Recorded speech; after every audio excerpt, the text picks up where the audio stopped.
Satisfying moments. Ito yung mga bagay na ang sarap panoorin at gawin. Tulad na lang kapag kinagat ka ng lamok, ang sarap kamutin. Pero dahil lagi tayong pinapalahanan na huwag kamutin, kailangan mong pigilan. Para mapigilan ang pangangati, ay gagamit ka dyan ng legendary technique. Yung maglalagay ka ng X-mark gamit ang kuko mo para tumigil yung pangangati.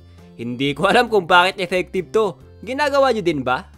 Isa pang satisfying dito, kapag napatay mo yung lamok na kumagat sa'yo. Yung hindi ka na nga pinatulog ng ilang gabi, kinuhalan ka pa ng maraming dugo, manggigigil ka talaga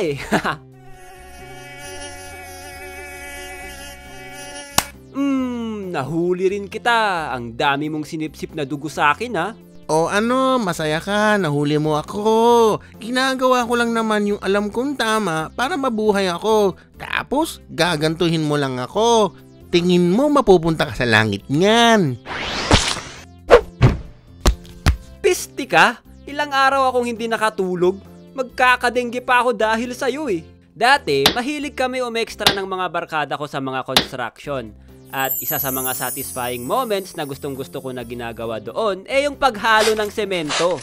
Pinaglalaruan namin to dati, yung magbubuo kami ng bulkan kunwari, tapos lalagyan namin ng tubig.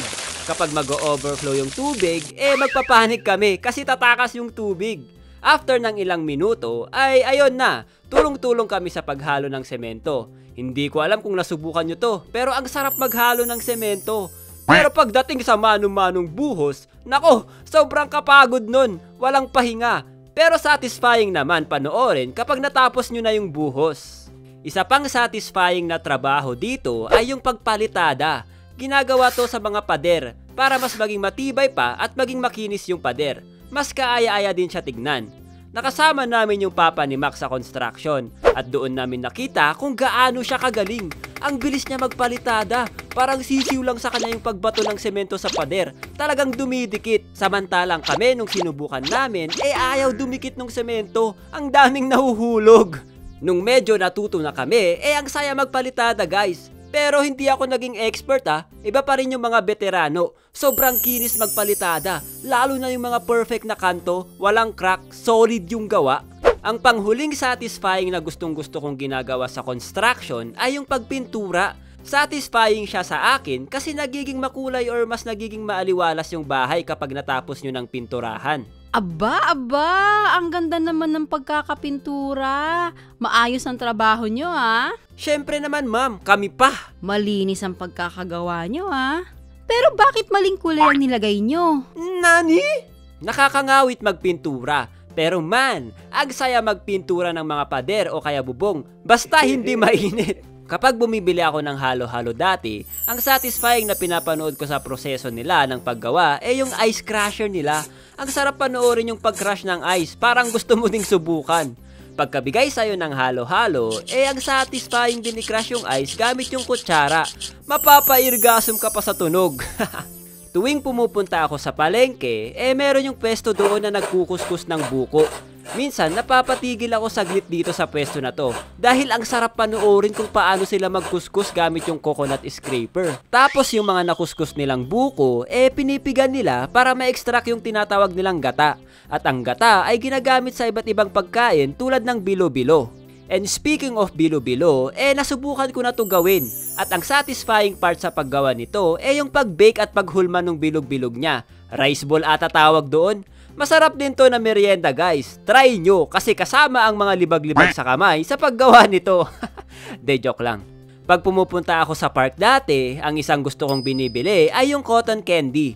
Hindi lang dahil sa gusto ko siya. Ang satisfying kasi panoorin kung paano ito ginagawa. Ang magical panoorin yung cotton candy na nagkukumpulan sa stick. Tapos, ang saya ngayon kasi may mga design na yung mga cotton candy. Kaya nilang gumawa ng Huggies Bunny, Bear, Panda at iba pa. Ang galing. Kaya kahit matanda na ako, minsan bumibili pa rin ako ng cotton candy. Soft drinks. Hindi ko nire-recommend na uminom kayo lagi nito Gusto ko lang ikwento kung gaano ka-satisfying uminom nito. Lalo na kapag tag-init at sobrang pagod ka. Yung ka talaga sa sarap kapag uminom ka ng soft drinks. Ni-research ko kung bakit nga ba ang sarap uminom nito. At sabi ni Google ay dahil sa sugar nito. It triggers the release of the dopamine in a region known as the nucleus accumbens, and as a result, we feel euphoria. Pag-crack at pagluto ng perfect sunny side up egg. Marami akong napanood dati sa movie at commercial na kaya nilang mag-crack ng itlog gamit ang isang kamay lang. Hindi pa nasisira yung shape ng egg yolk. Na-amaze ako sa skill na yon at sinubukan ko din gayahin. Okay, isang kamay lang, i-crack natin konti tapos paghiwalayin yung shell. Nani? Sige, isa pa. Bakit ang hirap gawin to? Gumamit ka na lang kasi ng kutsara, pinapahirapan mo pa sarili mo eh. Hindi ako papayag! Hindi ako susuko! One eternity later. Sa wakas! Nagawa ko na! Hindi nagkalat ang shell at buong buo yung egg yolk! Amazing! Nagawa mo nga, nasunog naman. Ang lakas ng apoy mo oh. Nani? Sugarcane, ito yung ginagamit para makagawa ng asukal. Para siyang kawayan. Na-enjoy ko ito dati nung umuwi kami ng probinsya. Ang dami kasing nakatanim na ganto sa paligid-ligid. Ang satisfying sipsipin yung juice ng sugarcane. Ang tamis at refreshing. Hindi kayo nakatikim ng ganto, no? Rich kid kasi kayo! Siyempre, hindi kami kumakain yan. Ang kinakain namin, chocolate. Wow! Saan mo nakuha yan? Galing to sa tito ko. Inuwi niya galing abroad. Uy, pahingi naman ako ng chocolate mo. Ayoko nga. Maglaway ka dyan. Hoy! Yung chocolate ko! Tofu, isa sa mga inuulam ko dahil healthy ito at isang source ng protein. Ang satisfying na part kapag niluluto ko ito yung pag-slice gamit ang kutsilyo. Ang lambot niya kasi, ang sarap sa feeling hatiin. Mais, ang sarap kumain ng mais kapag hindi siya malagkit. Kapag malagkit yung mais na nakuha ko, rekta bunganga ko na yung pagtanggal ko nung seed niya. Pero kapag maganda yung mais na nakuha ko, tinatanggal ko siya gamit ang daliri ko. Ang satisfying kasi niya tanggalin isa-isa gamit yung kamay, tapos ibabato mo pa sa bunganga mo. Ginagawa niyo din ba? Pagbili ng mga brand new na kagamitan. Ang sarap sa feeling kapag nabili mo yung gamit na pinapangarap mo, lalo na kapag pinaghirapan mo at galing sa sarili mong bulsa. Ang gustong-gusto ko kapag nakakabili ako ng mga bagong kagamitan ay yung pag-unboxing. Ang satisfying kasi magtanggal ng mga plastic at pag-assemble. Ang sarap din amoy-amoyin kapag nakabili ka ng mga brand new na kagamitan. Pagpalit ng bagong kumot, unan at bedsheet. Hoy Jen, pinalitan ko na yung kumot pati bedsheet ng kama mo. Sobrang baho. Pati unan mo, puro na to yung laway, parang mapa ng mundo. Talaga? Apakabango. Amoy bulaklak. Dahil tag-ulan na naman, ay sobrang sarap matulog. Ang satisfying kasi marinig yung ulan habang nakayakap ka sa unan. Sobrang relaxing. Sobrang satisfying pa to dati kapag biglang kinancel yung klase dahil sa ulan. Babalik ka talaga ulit sa kama mo para matulog. Ngayon na tumanda na ako, ang satisfying naman sa akin kapag umuulan kapag hihigop ako ng napakasarap na kape o kaya kumakain ng ramen habang nagsusulat ng script para sa content natin. Ang sarap din gumising ng umaga. Yung maririnig mo yung mga ingay ng mga ibon at malalanghap mo yung sariwang hangin. Wala pa kasing masyadong dumadaan ng mga sasakyan, kaya fresh na fresh pa yung hangin sa paligid.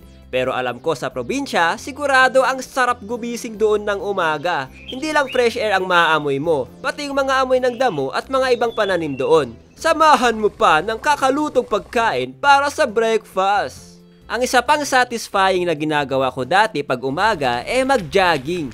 Nung active pa ako sa sports ay lagi ko tong ginagawa. Ang sarap sa feeling ng magpawis. Feeling mo parang ang healthy mo. Feeling mo aabot ka ng 100 years old. Ang saya din mag-workout sa umaga kasi may mga kasabayan ka sa park. Makikita mo yung mga matatanda na nagwo-workout. Yung mga iba, nagdadala pa sila ng mga alagang aso. Dahil nga sa active ako sa sports dati, nakakapag-uwi tayo ng medalya. At yung school namin pagkatapos ng flag ceremony, lahat ng mga athlete na nakakapag-uwi ng medalya ay pinapapunta nila sa harap. Pag-announce ng pangalan mo, talagang magpapalakpakan halos lahat ng estudyante sa school. Wala lang, masaya lang ako na nakikitang masaya yung mga tao sa na-achieve mo, lalo na yung mga teachers. Speaking of teacher, nung panahon namin, hindi pa uso ang social media, yung mga teacher namin noon, nananapak talaga ng estudyante. Nung time na yun, ang satisfying makakita ng mga loko-lokong mga estudyante na pinapagalitan at pinaparusahan ng mga teacher. Ano? Siga ka dito? Ha? Bakit mo ginawa yun? Sumagot ka! Oh, shucks, sinampal ni teacher Hanep. Loko-loko kasi yan, men. Naninilip sa CR ng girls. Kaya nga pumapasok pa yung mga yan na lasing. Mag-road trip. Year 2019, naging active ako sa pag-long ride. Every month, nagsaset talaga ako ng rides. Pumupunta ako sa mga lugar na gusto kong puntahan at kaya kong puntahan. Ang satisfying sa eyes, makakita ng mga scenery habang nagra-rides. Minsan tumitigil pa ako sa gilid tapos uupo para lang i-enjoy yung view. Isang satisfying na ginagawa ko sa motor ko dati yung pag-change oil. May mga oil kasi na mabango, ang sarap amuyin at ang satisfying niya ilagay sa motor. After din ng mahabang long ride, ang sarap mag-car wash ng motor. Ang satisfying din mag-spray ng pangpakinang ng motor. Talagang pumupogi yung motor, alagang-alaga. Mas makinis pa yung motor kaysa sa mukha mo. Kapag long ride at magche-check-in kami sa hotel, ang una ko talagang hinahanap kung may hot shower. Ang sarap kasi maligo ng mainit na tubig pagkatapos ng mahabang biyahe. Tanggal talaga ang pagod. Speaking of mainit na tubig, isang pinupuntahan ko para makapag-relax ay ang hot spring. Ang sarap magbabad dito guys, tanggal lahat hindi lang sakit ng katawan, pati mga stress mo sa buhay mawawala.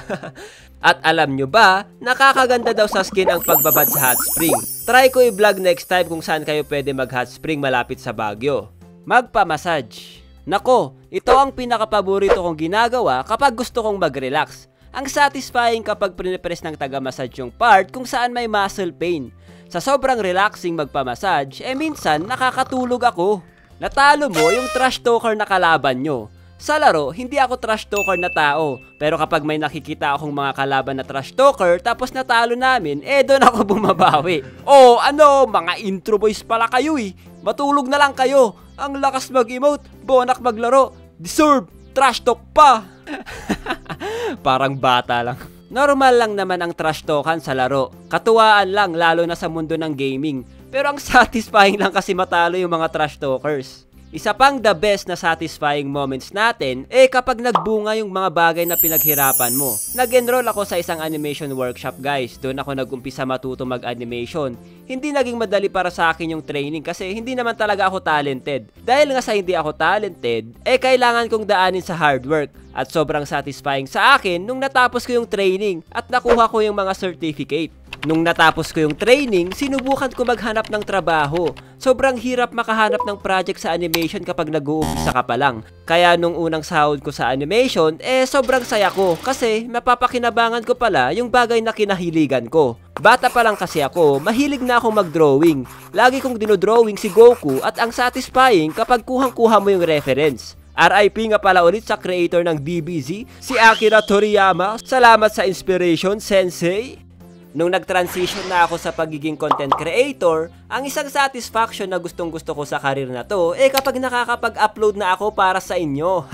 Ang dami pang satisfying na nangyayari sa atin tulad na lang kapag nanonood ka ng movie or anime, mapapasabi ka ng, grabe ang ganda ng ending, ang satisfying ng pagkamatay ng kalaban, deserve!